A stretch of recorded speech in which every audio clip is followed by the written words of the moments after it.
Kada ste preuzeli igricu Zlatno čokanče sa našeg sajta, pokrenete instalaciju duplim klikom.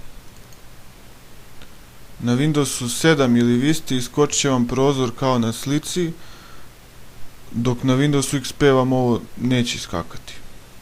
Dakle, kliknete na Run, potom će vas sačekati još jedan prozor na Windowsu Vista 7 gdje treba da kliknete također na Yes. Na Windowsu XP nećete imati ni ovaj prozor. Na Windowsu XP će vam se odmah pojaviti i ovaj prozor, a dakle na Windowsu 7 i Vista morate 2 puta da kliknete pre nego što dođete do ovoga. Ovo je početni prozor instalacije igrice, tu su neki osnovni podaci, kliknete na dalje.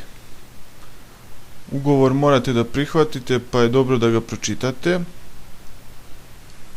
Kliknete na prihvatam ugovor i na dalje.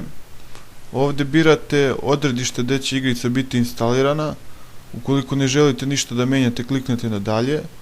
Ovdje je odredište gdje će igrica biti u start meniju. Također, ako ne želite ništa da menjate, idete na dalje.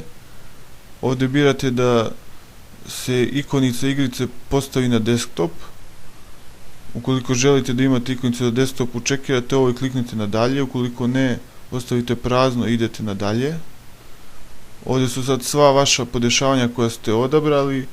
Kliknete na instaliraj i igrica se instalira. Dakle, kliknete na završetak i igrica se pokreće.